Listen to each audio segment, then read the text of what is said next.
Hi guys, happy Monday. Enjoy your upcoming 4-day week. Remember, you guys don't have school on Friday since we have meetings all day that day. So yay for you, 4-day week.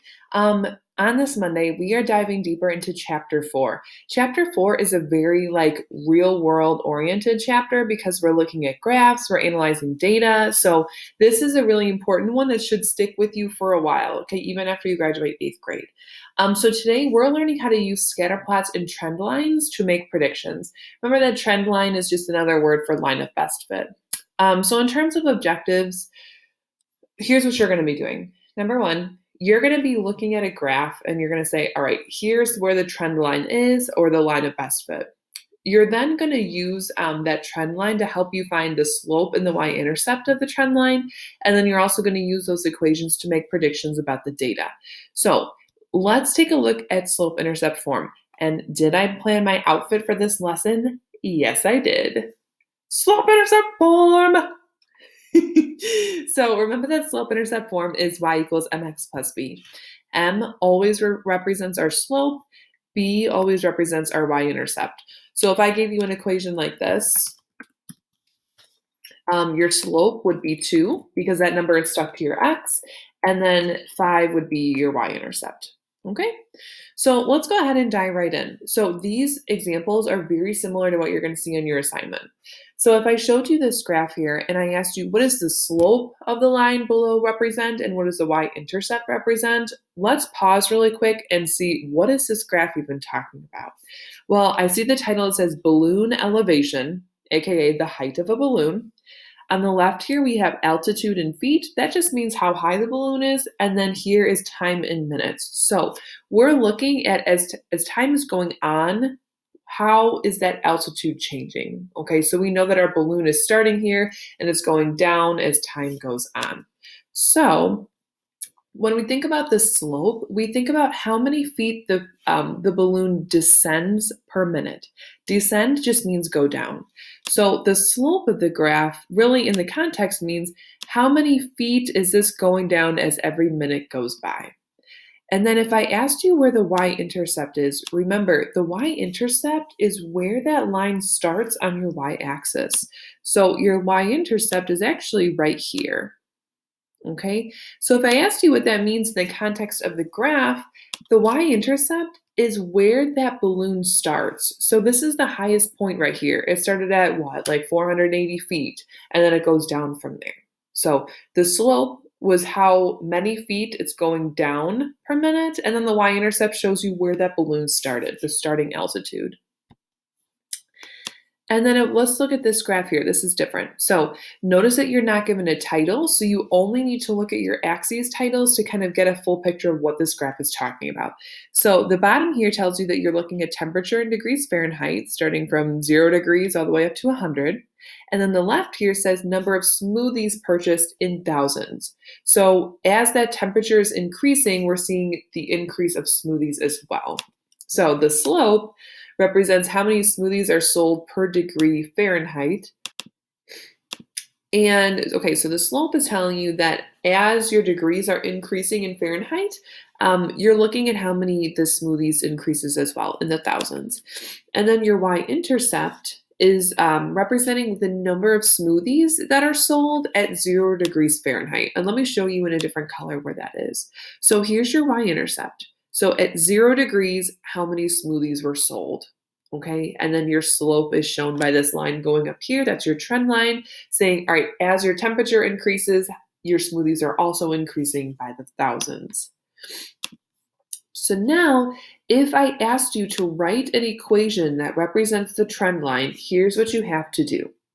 So we know that in our slope-intercept equation, we need to fill in the slope, which is m, and we need to fill in the y-intercept, which is b. Well, the graph actually already calculates the slope for me, okay? It found 2 points on the trend line. See, you got the red points here. To find slope based on like a scatter plot, all you need to do is find 2 points that are on that line exactly and find the slope between them. And we just did that using slope formula, the y2 minus y1 over x2 minus x1. When you do that, you get 24 over 40, which simplifies to 3/5. That means that m is equal to 3/5. Then you need to identify what your y-intercept is. So look where that line starts over here, and I see that it starts right here, okay, on my graph. So what is that y-intercept? What is halfway between 0 and 16? And hopefully you know that that's going to be 8. So your b value is 8. Now that you've got your slope and your y-intercept, you can just plug that into your slope-intercept equation, and you get y equals 3/5 x, okay, 3/5 because that's your slope, plus 8, which is your y-intercept. One of the most important parts of today's lesson is for you to be able to look at a scatter plot of data, look at the trend line, and write an equation for that trend line. Oftentimes, the slope will be given to you. So, like, look how like the slope was given to you here is 3/5. You just need to identify this the y-intercept and then plug that in your equation. Let's try that again.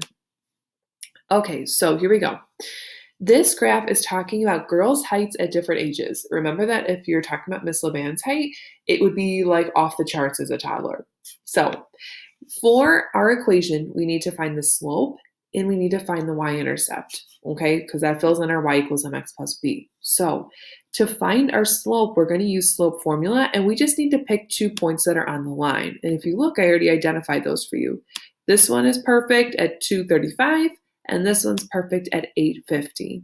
Now, you guys, when you do this on your own, the points will be identified for you. So you're not going to have to like go up like, oh, that's exactly at 35, that's at 80. They'll be identified for you. But what you will need to do is find like the slope, and that's when you label them as x1, y1, x2, y2. So here we go. When we plug in our numbers, we'll have 50 minus 35 and 8 minus 2. Now, I already labeled some of these for you. Let's just finish the job. So if it says y2 minus y1, that means I'm going to do y2, which is 50, minus y1, 35. And then for x2 minus x1, x2 is 8, x1 is 2, 8 minus 2. Then you just need to grab your calculator and simplify, which gives you 15 over 6.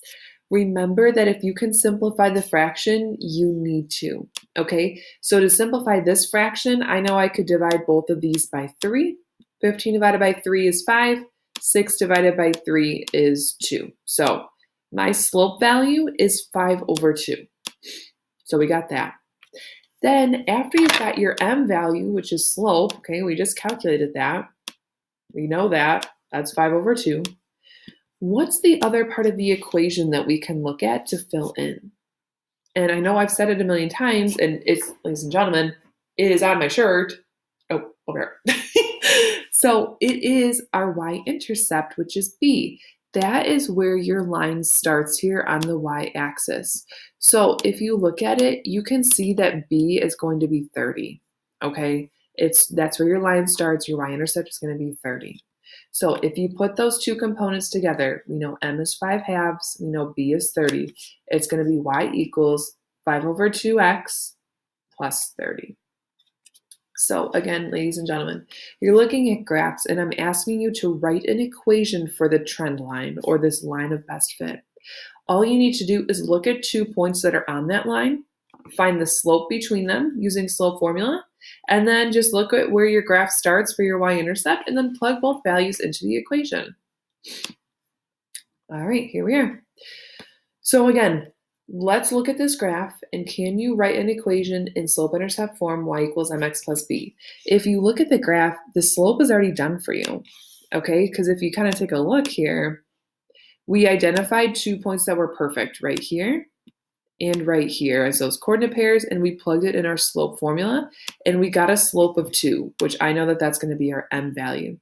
Then you just need to identify where it starts right here, and it even tells me my y-intercept is 5.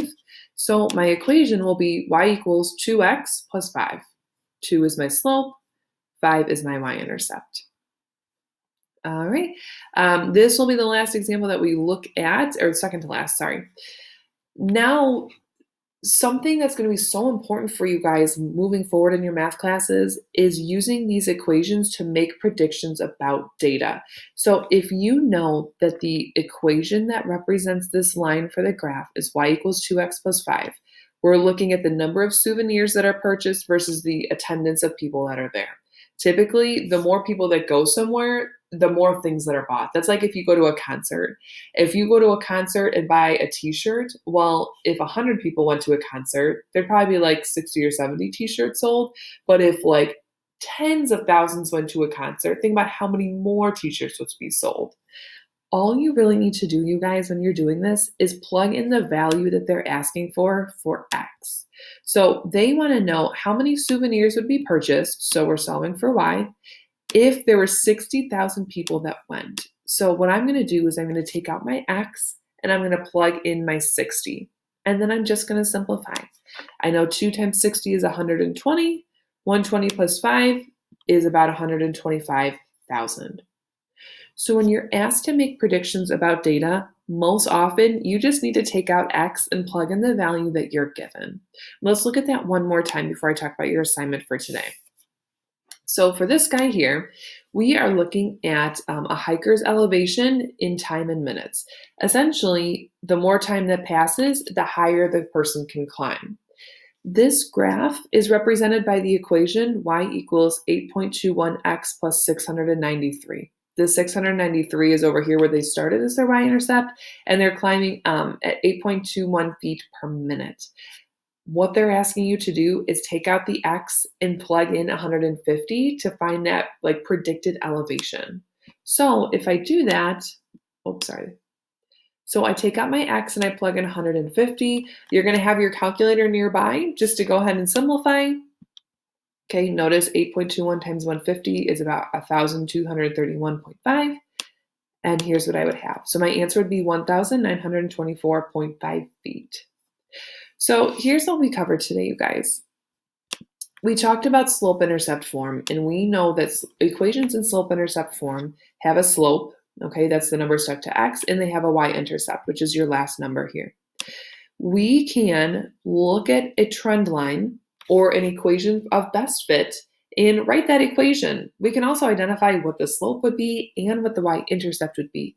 Remember that your y-intercept is always where it starts here on your vertical axis. When you are using that slope-intercept equation to represent the trend line, first, find your slope using slope formula. Okay, so that's where you've got x1, y1, x2, y2.